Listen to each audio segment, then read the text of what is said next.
Hello everybody. ഇന്ന് നമ്മൾ രാമാനുജനെ കുറിച്ചാണ് പറയുന്നത്. രാമാനുജനെ കുറിച്ച് മാത്രമല്ല, രാമാനുജന്റെ വിശ്വപ്രസിദ്ധമായ ഒരു സ്റ്റേറ്റ്മെന്റ് ഉണ്ട്. അതായത് അദ്ദേഹത്തിന്റെ മാത്തമാറ്റിക്കൽ ഡിസ്കവറീസ് എല്ലാം അദ്ദേഹത്തിന് നാമഗിരി എന്ന് പറയുന്ന ദേവത സ്വപ്നത്തിൽ വന്ന് എല്ലാം കാണിച്ചു കൊടുക്കുകയായിരുന്നു. അങ്ങനെയാണ് അദ്ദേഹത്തിന് ഈ ഡിസ്കവറീസ് എല്ലാം കിട്ടുന്നത് എന്നുള്ളൊരു സംഭവമാണ്.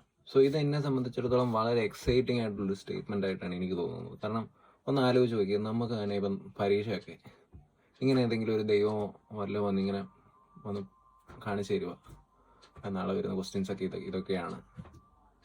എന്തൊരു എക്സ്പീരിയൻസ് ആയിരിക്കും, നമ്മൾ എങ്ങനെയായിരിക്കും അതൊക്കെ ഒന്ന് കാണുന്നത്. ഒരു മാജിക്കൽ എക്സ്പീരിയൻസ് ആയിരിക്കും അതൊക്കെ. നോക്കിയ രാത്രിയിൽ ഇങ്ങനെ കടന്നുറങ്ങുക, അന്നേരം എന്തൊരു മാജിക്കൽ അല്ലേ, ഒരു മാജിക്കൽ ഭയങ്കര ഒരു എന്താണ് പറയാ, ഒരു ഫാന്റസി മൂവീസ് ഒക്കെ കാണത്തില്ലേ. സോ ആ ഒരു എക്സ്പീരിയൻസ് ഒക്കെ എന്തോ ആയിരിക്കും. സോ ഭയങ്കര ആ ഒരു എക്സ്പീരിയൻസ് എന്ന് പറഞ്ഞാൽ ഭയങ്കര സ്പെഷ്യൽ ആയിരിക്കും, ഭയങ്കര മാജിക്കലായിരിക്കും.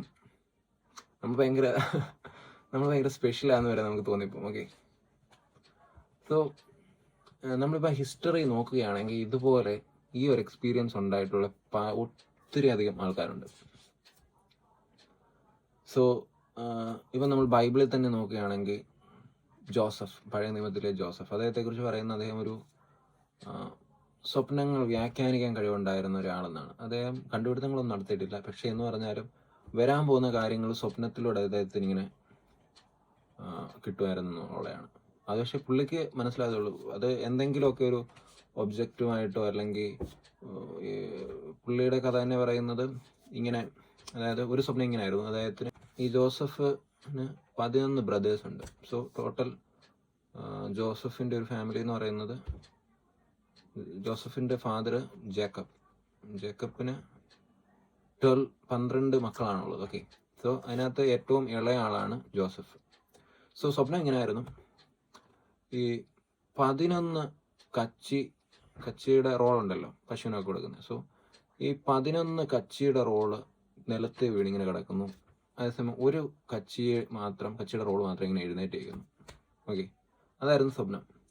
സോ അത് പുള്ളി ട്രാൻസ്ലേറ്റ് ചെയ്തത് ഇങ്ങനെയാണ്. അതായത് തൻ്റെ സഹോദരന്മാരെല്ലാം തന്നെ വണയം കൊണ്ട് നിൽക്കുന്ന ഒരു കാലം വരും എന്നുള്ളൊരു സംഭവമാണ് ജോസഫ് അത് ട്രാൻസ്ലേറ്റ് ചെയ്ത്, ആ സ്വപ്നം ട്രാൻസ്ലേറ്റ് ചെയ്തത്. സോ ഇത് കേൾക്കുന്ന ആർക്കാണെങ്കിലും അത് ഡോമിനൻ്റ് ആകുകയാണ് എന്നുള്ളൊരു ഇത് വന്നതുകൊണ്ട് പുള്ളി സ്വപ്നം പറഞ്ഞു കഴിഞ്ഞപ്പം പുള്ളിയുടെ ബ്രദേഴ്സിന് ആർക്കും ഇഷ്ടപ്പെട്ടില്ല. അങ്ങനെയാണ് പുള്ളിയെ കൊണ്ട് പൊട്ടക്കിണറ്റിലൊക്കെ തെളുന്നത്.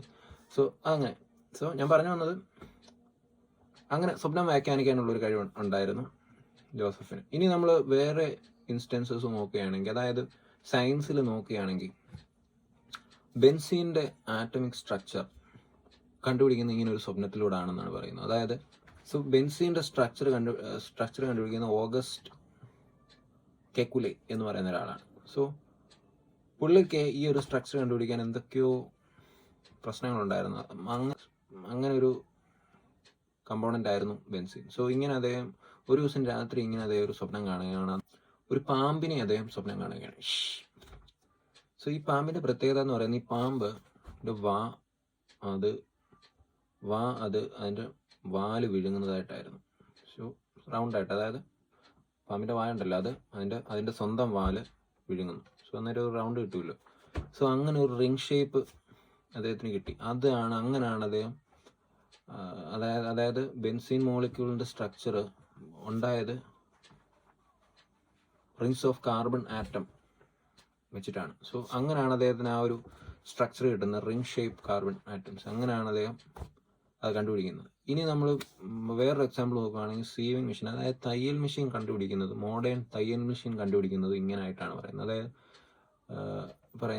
അത് ഈ കഥ എങ്ങനെയാണ്, തയ്യൽ മെഷീൻ്റെ കണ്ടുപിടിക്കാനുള്ള മെയിൻ പ്രശ്നങ്ങളൊന്നെന്ന് പറയുന്നത് അതിൻ്റെ നീഡിൽ എങ്ങനെ ഡിസൈൻ ചെയ്യണമെന്നായിരുന്നു. സോ നമ്മൾ ശ്രദ്ധിച്ചിട്ടുള്ളവർക്കറിയാം, ഈ തയ്യൽ മെഷീൻ്റെ നീഡിലിൻ്റെ ഐ ഉണ്ടല്ലോ, അതായത് നമ്മൾ നൂലിടുന്ന ഭാഗം, ഈ നൂലിടുന്ന ഭാഗം നമ്മൾ സാധാ സൂചിയിൽ അത് എവിടെ ആയിരിക്കും, മുകളിലായിരിക്കും, ടോപ്പിലായിരിക്കും അല്ലേ. താഴെയാണ് നമ്മൾ താഴെ പോയിന്റഡ് ആയിട്ടുള്ള ഏരിയ, താഴെ പോയിന്റഡ് ആയിട്ടുള്ള സാധനം, മേളിൽ നൂല് അല്ലേ. അതാണ് എന്ത് സാധാരണ നമ്മൾ കൈകൊണ്ട് തയ്ക്കുന്ന സൂചിക്കല്ല. പക്ഷെ തയ്യൽ മെഷീൻ്റെ ഐ എന്ന് പറയുന്നത് അങ്ങനെയല്ല. സോ ഇതെങ്ങനെയാണ് കണ്ടുപിടിച്ചതെന്നാണ്. അതായത് കഥ ഇങ്ങനെയാണ് പോകുന്നത്. ഈ കണ്ടുപിടിച്ച ആള് ഒരു ദിവസം ഇങ്ങനെ കുറേ സ്ട്രക്ചേഴ്സും കാര്യങ്ങളും ഒക്കെ അതെവിടെ ഡിസൈൻ ചെയ്യണം അതെല്ലാം ഇങ്ങനെ നോക്കി അദ്ദേഹം ഉറങ്ങിപ്പോയി. അങ്ങനെ ഉറങ്ങിപ്പോയി അദ്ദേഹം ഒരു സ്വപ്നം കാണുകയാണ്. അവിടുത്തെ രാജാവ് 24 മണിക്കൂറിനുള്ളിൽ ഇതിനൊരു സൊല്യൂഷൻ കണ്ടുപിടിക്കണമെന്ന് പറഞ്ഞ് ഇയാളോട് പറയുകയാണ്. സോ 24 മണിക്കൂർ കഴിഞ്ഞിട്ടും ഇയാൾക്കിത് കണ്ടുപിടിക്കാൻ പറ്റാതെ ആയി. അതുകൊണ്ട് തന്നെ അയാളെ കൊല്ലാൻ വിധിക്കുകയാണ്. ഓക്കെ.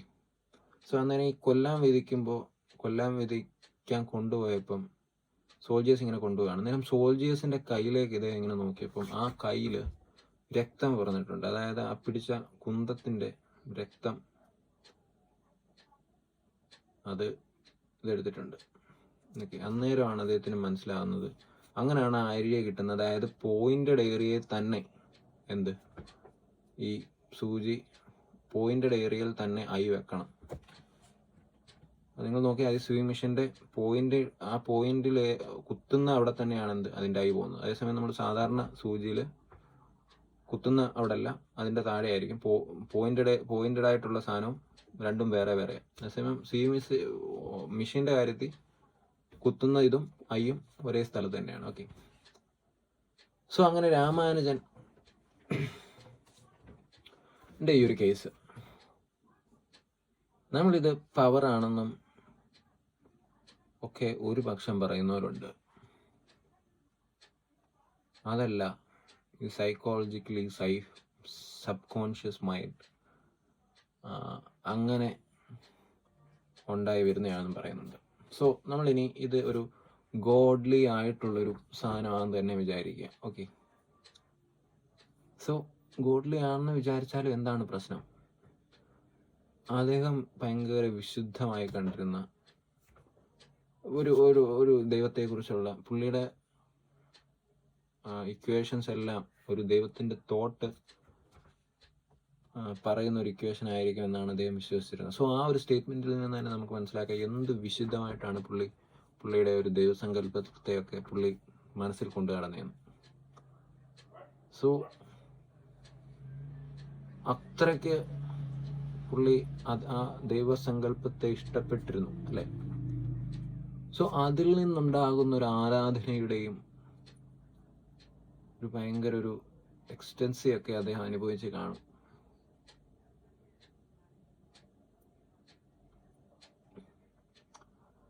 അതുതന്നെ നമ്മൾ ദൈവത്തിൽ വിശ്വസിക്കുക. അതായത് അത്രയ്ക്ക് സ്ട്രോങ് ആയിരുന്നു അദ്ദേഹം. എല്ലാ ദിവസവും അദ്ദേഹം ഒരു അയ്യങ്കാർ ഫാമിലിയിൽ നിന്നായിരുന്നു എന്നാണ് പറയുന്നത്. അയ്യങ്കാർ എന്ന് പറയുന്നത് എനിക്ക് തോന്നുന്നു ബ്രാഹ്മൺ അപ്പർ ക്ലാസ് ഈ പൂജകളും കാര്യങ്ങളൊക്കെ ചെയ്യുന്ന ആളുകളാണല്ലോ. സോ അതുകൊണ്ട് തന്നെ അത്രയ്ക്ക് എല്ലാ ദിവസവും പ്രാർത്ഥന അങ്ങനെ ഒക്കെ കാണുമായിരിക്കും, പൂജകൾ. സോ അങ്ങനെ റെപ്പറ്റീഷൻ വന്ന് പുള്ളി വളരെ അദ്ദേഹത്തിനോട് ആ ഒരു തോട്ട് അദ്ദേഹത്തിൻ്റെ തലയിൽ കാണുമായിരിക്കും. സോ ഇത് മാത്രമല്ല, എന്നാൽ പിന്നെ ഇങ്ങനെ പോകുന്ന പൂജാരിമാരിലെല്ലാം ഇങ്ങനൊരു ഇത് വരണ്ടല്ലേ? അവിടെയാണ് നമ്മൾ ശ്രദ്ധിക്കേണ്ടുന്ന കാര്യം. രാമാനുജൻ ഒരു പ്രൊഡിജി ആയിരുന്നു. നമ്മുടെ ഈ ചാനലിൽ തന്നെ മിക്കവാറും പ്രൊഡിജികളായിട്ടുള്ള ആളുകളുടെ കാര്യങ്ങളാണ് കൂടുതലും പറഞ്ഞിട്ടുള്ളത്. ഇപ്പം ടെസ്ല, അതേപോലെ ഐസക് ന്യൂട്ടൺ, മൊസാട്ട്. പ്രൊഡിജി എന്ന് പറയുന്ന കുഞ്ഞുനാളിലെ അവർ കാണുന്നൊരു ലോകം എന്ന് പറയുന്നത് നമ്മൾ സാധാരണക്കാർ കാണുന്നൊരു ലോകം പോലെയല്ല. അവർ കാണുന്ന ലോകം എന്ന് പറയുന്നത് അവർക്ക് പ്രോസസ്സ് ചെയ്യാൻ വളരെ ഫാസ്റ്റ് ആയിരിക്കും അവരുടെ തിങ്കിങ് പ്രോസസ്സിങ് ഒക്കെ. സോ ഈ ഒരു ഫാക്ടറും കൂടെ ഉണ്ട്.